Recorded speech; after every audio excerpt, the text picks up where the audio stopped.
नारद जी जो है बीड़ा को उठाया और चलती है कहा कैलाश पर्वत पर। कैलाश पर्वत पर पहुंचे तो कैलाश पर्वत में जैसे पहुंचे तो देखा है नारद जी ने कि पार्वती मैया बैठी है सिर्फ और भोले बाबा का कहीं पता नहीं है। तो नारद जी जाकर के मैया से पूछने लगे कि मैया आज भोले बाबा नजर नहीं आते हैं। तो पार्वती मैया कहने लगी नारद जी भोले बाबा कहीं काम से गए हैं और इसीलिए भोले बाबा जो है इस समय कैलाश पर्वत पे नहीं है। और नारद जी बात ये तुम बताओ कि तुम्हारा कैलाश पर्वत पे कैसे आना हुआ। तो नारद जी कहने लगे भैया हमारा आना ऐसे हुआ कि भोले बाबा से कुछ बातचीत करनी थी। क्यों क्यों क्यों क्यों जवाब दिया वो बात हो तो हमें बता दो, जब भोले बाबा आएंगे तो हम उनको बता देंगे। जवाब दिया है कहने लगे हैं नारद जी की मैया वो बात जो कैसी है वो बताने की योग्य नहीं हुई आपको। तो मैया पार्वती मन में शंका खा गई कि नारद जी ऐसी कौन सी बात है जो आप हमें बताना नहीं चाहते हो, भोले बाबा को बताना चाहते हो।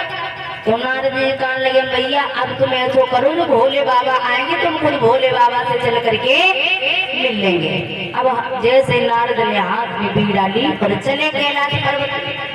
लेकिन नारद जी सोच रहे थे कि पार्वती हमें रोके और रोक करके हमसे पूछे कि कारण क्या है। तब तक पार्वती कहने लगी नारद जी आप ऐसे कैलाश पर्वत से जा नहीं सकते हो। क्यों सुनो मेरी बात कि वो बात हमें बतलाइयो।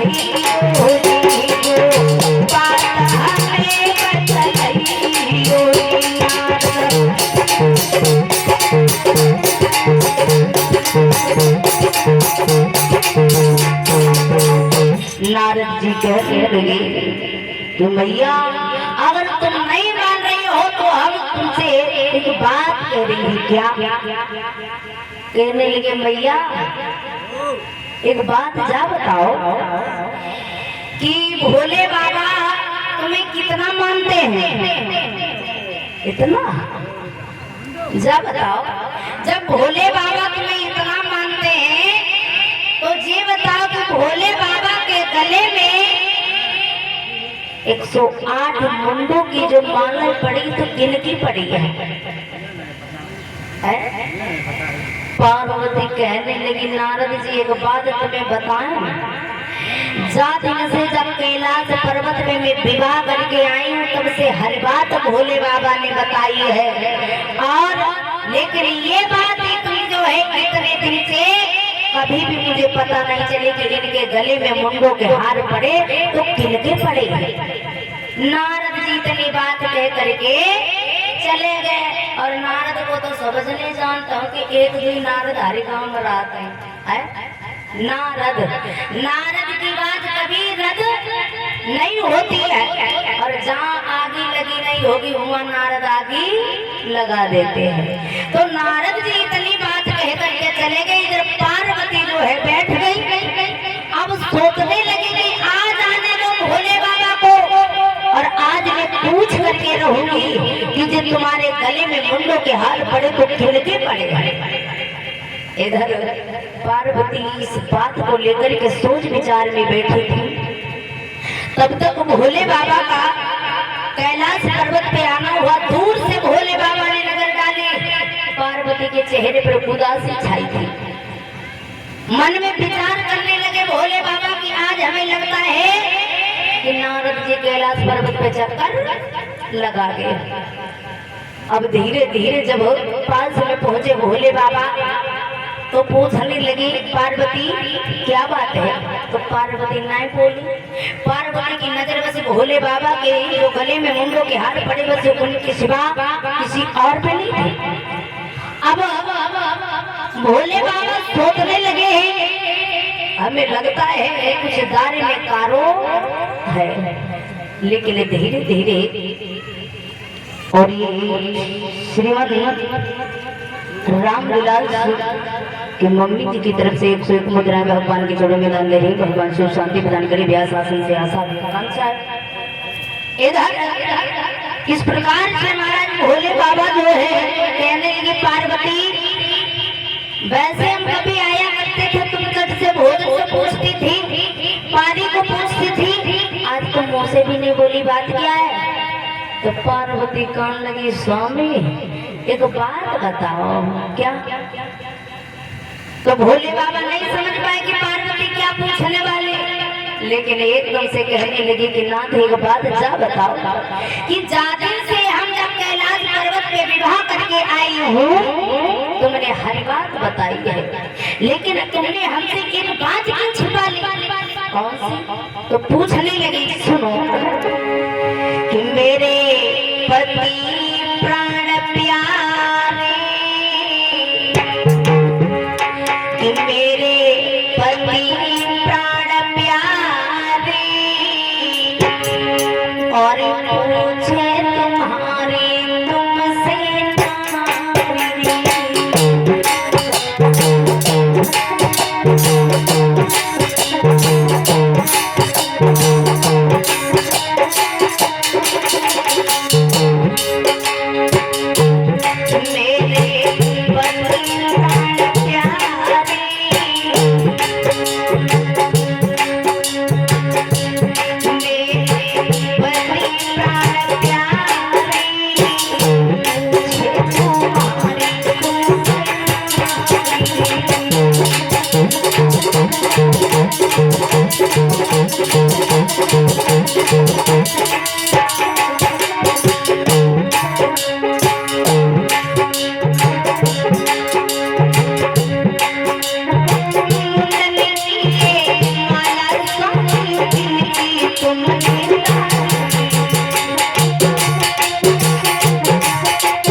जवाब दिया है कहने लगी है नाथ आपसे मैं यही निवेदन करती हूँ कि आपके गले में ये मुंडों के हार पड़े तो किनके पड़े हैं ये मुझे बता दीजिए।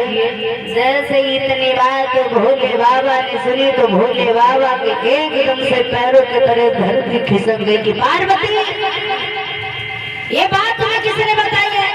जवाब दिया नाथ ने बताई हो लेकिन मुझे तुम ये सच बताओ कि आपके गले में मुंडों के हार पड़े तो किनके पड़े। भोले बाबा मान लगे पार्वती अगर जब बात ना पूछो तो अच्छी बात रहेगी अगर जब बात तुम्हें पता चली तुम्हारे हार्ट अटैक पच जाएगा। जवाब दिया बच्चा हार्ट अटैक पच जाए चाहे मर जाए लेकिन मुझे जब बात बता करके आज मैं रहूंगी कि तुम्हारे गले में मुंडों के हार पड़े तो किनके पड़े।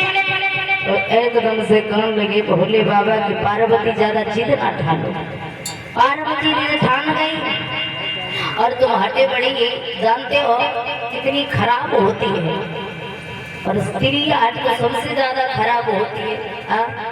लेकिन पार्वती कहने लगी कि नाथ आज कुछ भी हो जाए, लेकिन मुझे ये जानना है कि आपके गले में मुंडों के हार पड़े तो किनके पड़े। भोले बाबा कहने नहीं मानोगी पार्वती? जवाब दिया नहीं, नहीं मानोगी, नहीं। एकदम से भोले बाबा कहने लगे हम तो पार्वती, हमें लगता है कि अब पूछ करके ही रहेगी। लेकिन भोले बाबा कहने लगे पार्वती काफी देर हो गई, आगे मुझे तलब लगी है, ऐसा करो तेरे भंगिया घोट के पिला दे। जवाब दिया महाराज अब तुम भंगिया की चांद के तो कहो, लेकिन आज भंगिया हमसे घोटी नहीं तुमसे दी जाएगी। क्यों? सुनो, जब से आए तब से भंगी तो घोट नहीं उनका कर रही और बोली कि अपना चले वो स्वामी, अरे अपना चले वो, अपना चले वो सिला बंदा सिंगा मेरा,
भोले बाबा आज तक बता नहीं देते तुम्हारे गले में मुंडों के हार पड़े तो किनके पड़े, तब तक मैं तुम्हें भांग घोट करके नहीं देने वाले।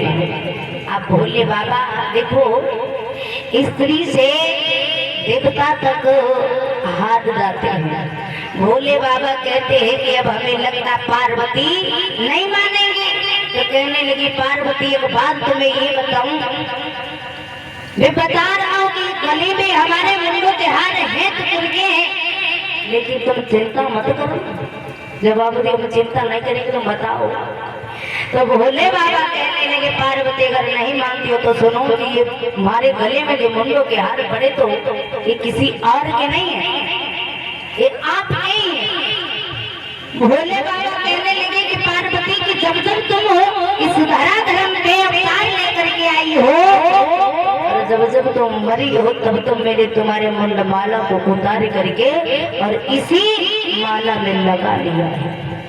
तो पार्वती कहने लगे भोले बाबा क्या बताओ, तो हम इतनी दाम मर चुकी, इतनी दाम जन्म ले चुकी। भोले बाबा कहने लगे हाँ पार्वती आप इतनी हो, तुम मर चुकी हो, इतनी बार जन्म ले चुकी हो। पार्वती कहने लगे जब बताओ तुम एक नहीं मरे है? भोले बाबा कहने लगे हम जासे नहीं मरे क्योंकि हमें अमर कथा पता है, हम इसीलिए नहीं मरे। अब पार्वती कहने लगे नाथ ऐसो करो, अब कथा अमर जो है हम सुना, अब हम भी अमर होना चाहती हूँ, अब मरने से हमको भी डर लगता है।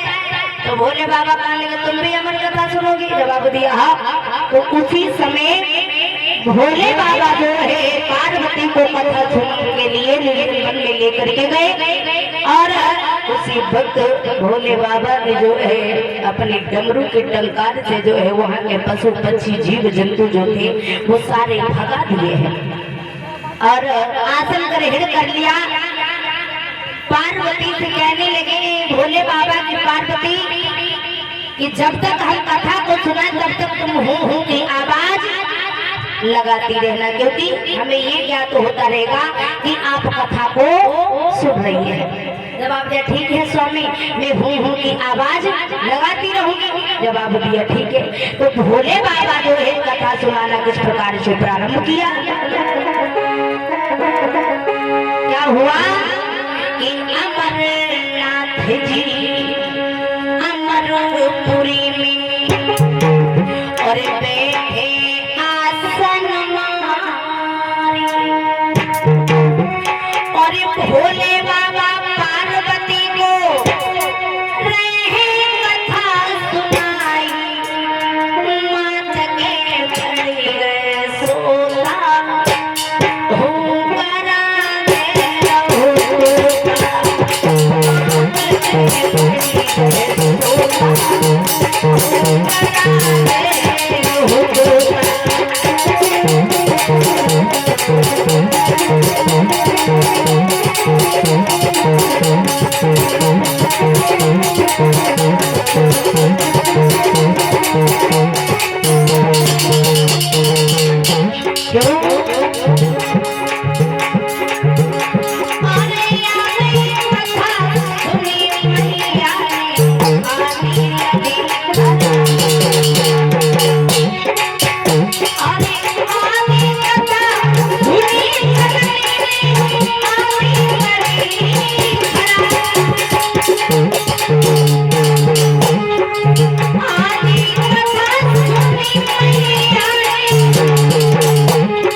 इधर भोले बाबा पार्वती को कथा को सुना रहे हैं, लेकिन श्री सूत जी समझा करके बोले, हे शृंगारी ऋषियों, इस प्रकार से आदि कथा जब सुनिए तो उसी समय से मैया पार्वती को नींद सताने लगी। नींद सताने लगी तो उसी जंगल में रहते एक तोते का अंडा था, बालक नहीं हुआ। धीरे धीरे जिस अंडे से जब बालक हुआ, उस तोता की मैया पार्वती के ऊपर नजर पड़ी तो तोता मन में विचार करने लगा कि पार्वती सो रही है, अगर हूँ की आवाज बंद कर देगी तो भोले बाबा को शंका हो जाएगी। तो उसी समय से तोता ने जो है हूँ की हुंकारे भरना प्रारंभ कर दिया है। तो आधी कथा उस तोता ने सुनी। अब भोले बाबा कथा सुना करके निवृत्त हुए, पूछने लगे, पार्वती कथा कहाँ पे चल रही है? अब पार्वती जगती हो तो बता दे कथा कहाँ चल रही। दोबारा पहली बार तो नहीं बोली, दोबारा कहने लगे, पार्वती एकदम से हड़बड़ाई उठी, जवाब दियो, का है नाथ, काहे स्वामी चिल्ला रहे? तो आप तो जब बताओ कथा कहाँ चल रही? तो एकदम से पार्वती हाथ जोड़ के बोली कि स्वामी, तुम कथा तो सुना रहे थे, लेकिन आधी कथा मैंने सुनी, आधे पर से हमारी आंखें लग गई।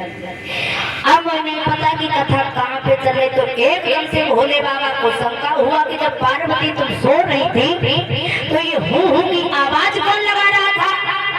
क्रोध में भोले बाबा उठे और कहने लगे, कौन है ऐसा पापी सुबह में जिसने मेरी अमर कथा को सुना है, वो मेरे समक्ष आ जाए, मैं उसे जीवित नहीं छोड़ूंगा। तो वही तोता भोले बाबा के समक्ष गुजरते हुए गया। भोले बाबा उस तोता के पीछे पीछे जा रहे हैं और वही तोता व्यास की पत्नी अरडी आटा पर केस सुखा रही थी। जैसे उसने जमुहाएं ली है, वैसे वो हवा के रूप में जो है उनके गर्भ में प्रवेश कर गया है। अब भोले बाबा पहुंच के कहा? व्यास जी के दरवाजे पे। व्यास जी से कह रहे हैं, व्यास जी जब बता तुम्हारे घरे चोर आ चोर। अब व्यास जी का तो भोले बाबा तुम पागल है गए हो क्या? जवाब देखते हो कि चोर आया, वहाँ को चोर आया, और चोर आया होता घर अंदर जाता। अरे सुबह से इसी दरवाजे पर बैठे अगर चोर आया होता तो दरवाजा खोल करके अंदर जाता, तो वो हवा के रूप में अंदर गया या कीड़ा बन करके चला गया? जवाब दिया है ना कीड़ा बन करके चला गया ना हवा बन के, लेकिन चोर आपके घर ही में है। व्यास जी कहने के बाद जब बताओ कि तुम्हारे कैलाश पर्वत में कौन से महल तो महला बने हैं, माल खजाना रखो जो चोर चोरी करके कंधा निकला हो? जवाब दियो महल तो महला की बात छोड़ो, माल खजाने के, माल खजाने से कीमती चीज लेकर के आया है। जवाब दिया कहो है का? हमारे घर देख लो। जवाब दिया है तो तुम्हारे घर, लेकिन व्यास जी चोर आपके घर में है और आपकी पत्नी के गर्भ में पल रहा है, और जब तुम्हारी पत्नी को उधर से कोई संतान हो तो उसको पहले मेरे पास लेकर के आना। अब व्यास जी हाथ जोड़ करके कहने लगे हैं कि प्रभु अब मैं अपनी पत्नी का पेट तो नहीं सही फाड़ सकता हूँ।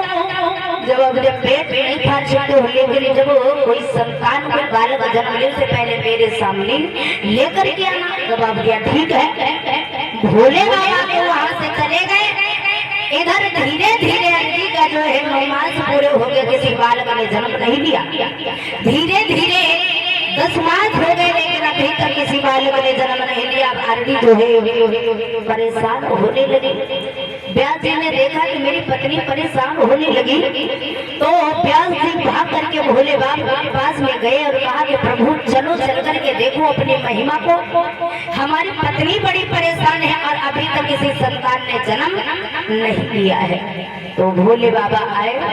तो भोले बाबा जब आए हैं तो अरडी के गर्भ से आवाज आ रही थी कि हे भोले बाबा, जब तक ये माया में रहेगा तब तक मैं जन्म लेने वाला नहीं हूँ। अब भोले बाबा समझिए कोई साधारण बालक नहीं है।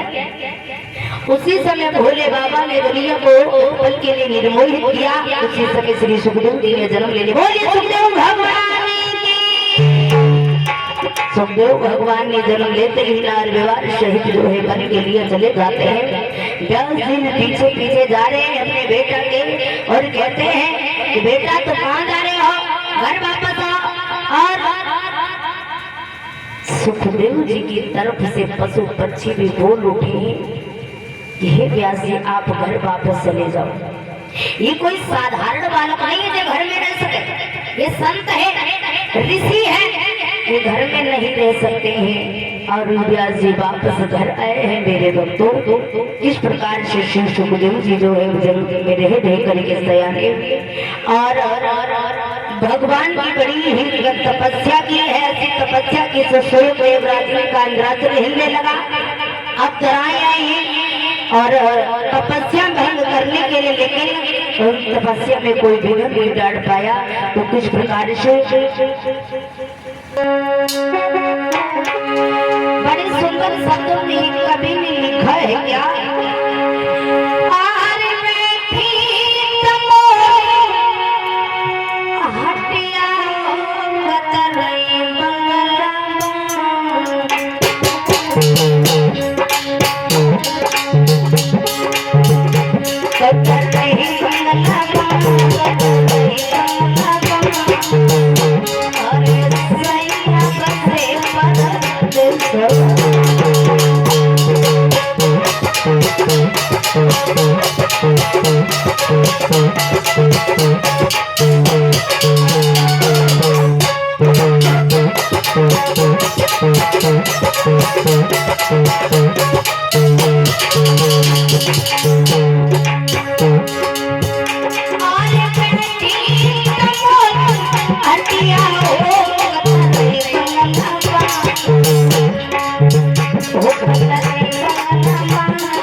परीक्षित महाराज ताली बजा के बोल रहे हो। अरे कहाना तुम्हारो हलवा रे कहानी ससुरारी। अरे काहे की बनी कतरनी ए भैया काहे की बनी कतरनी वो काहे के रे काहे के अरे सैया बसे परत सब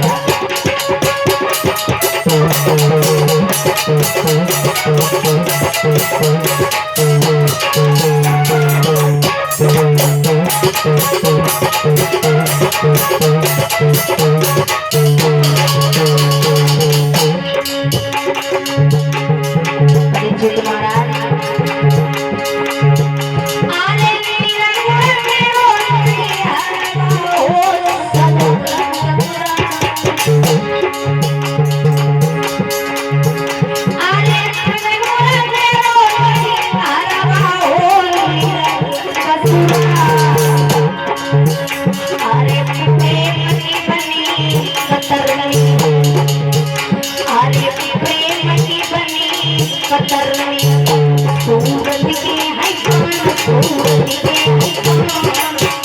अरे सैया बसे परत जब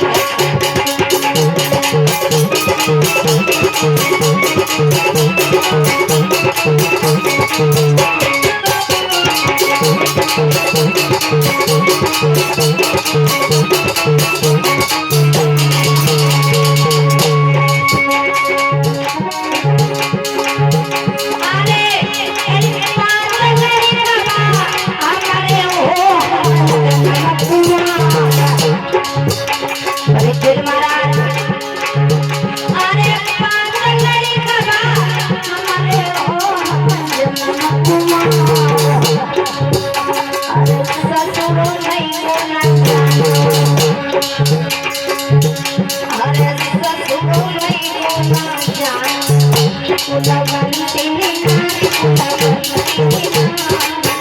अरे सैया बसे परत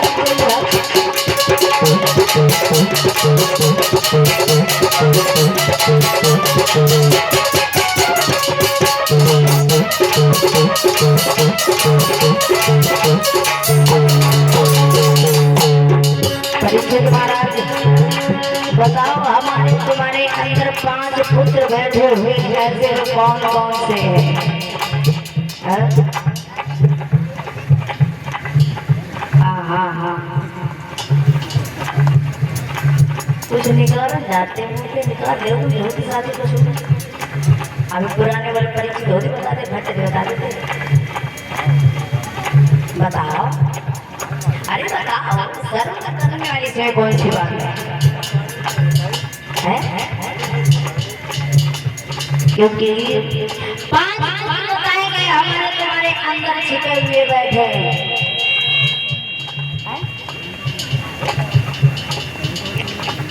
अच्छा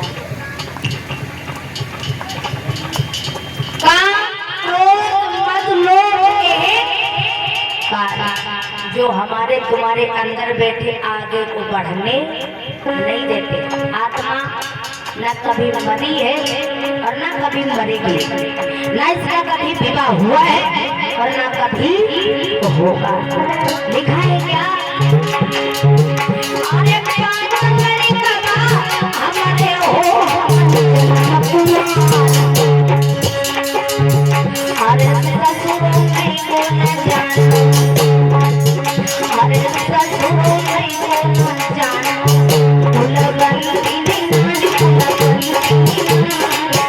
अरे सैया बसे परत सब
हरी लालू की भजन भरी जवानी में और बुढ़ापा किसने देखा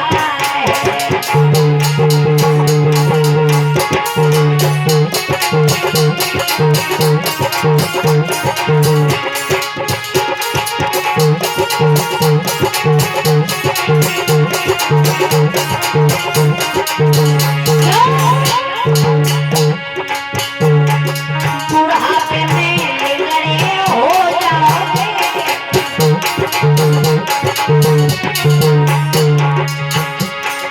बुढ़ापे में निगड़े हो जाओगे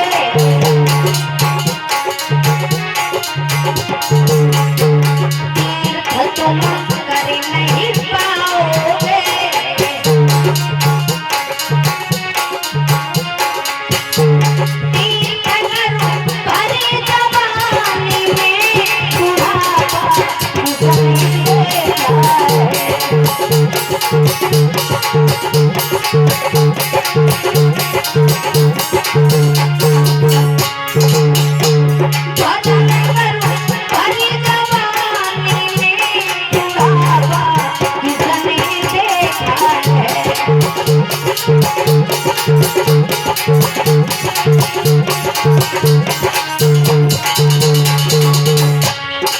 बुढ़ापे में बहिरे हो जाओगे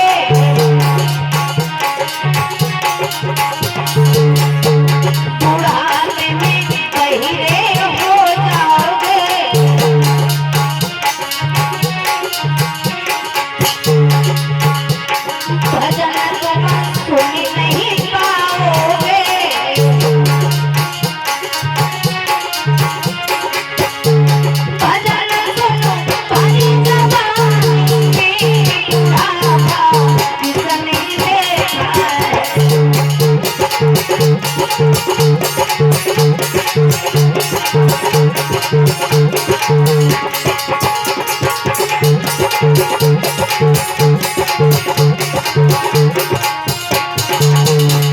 भजन करो मस्त जवानी में बुढ़ापा किसने देखा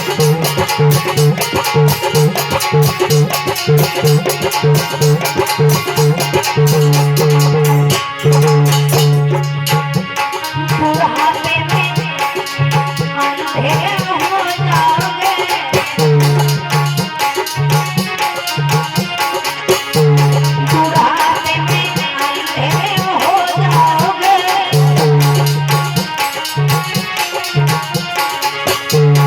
दर्द तुम कर नहीं पाओगे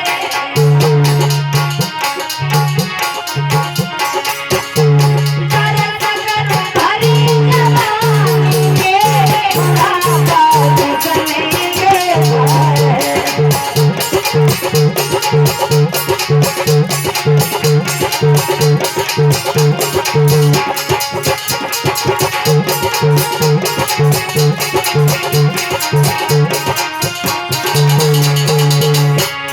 भजन करो मस्त जवानी में बुढ़ापा किसने देखा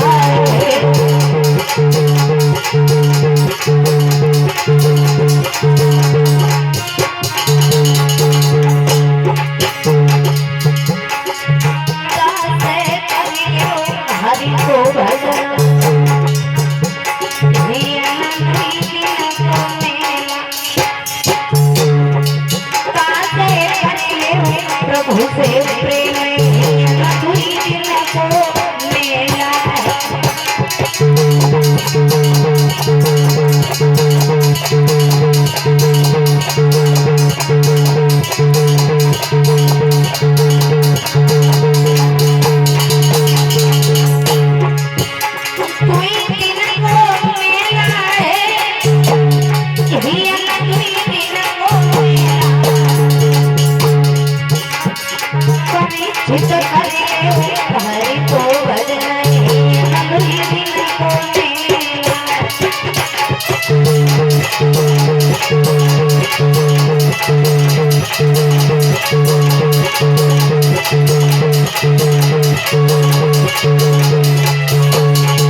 लाल की।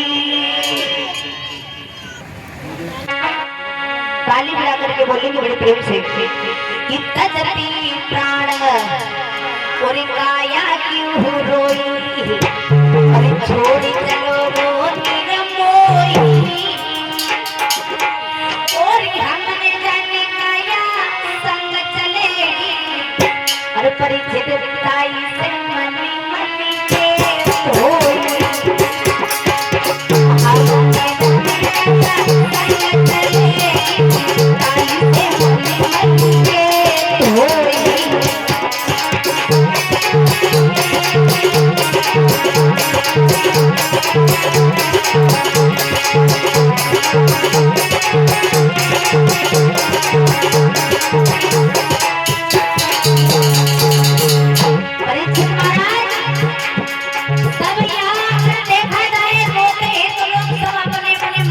के लिए किसी की कोई ऐसा नहीं रोता, सब मतलब के लिए रोते।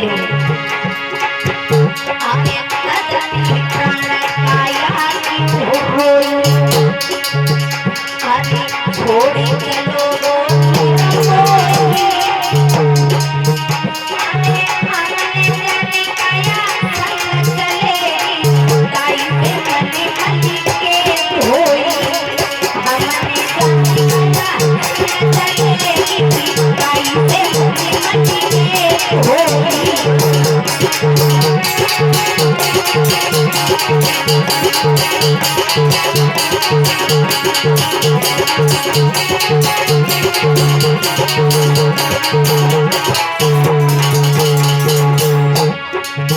ताली बजाने जाने वाले मोटे बोलते हैं ये पिछली बड़ी कीमती है,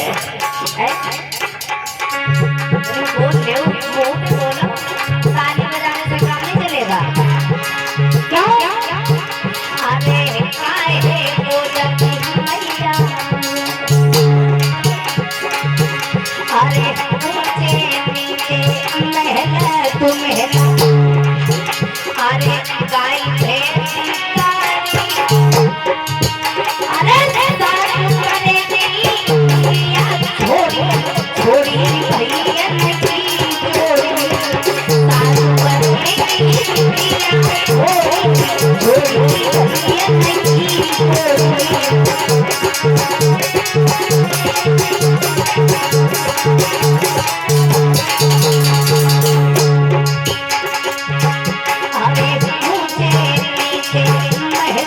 तुम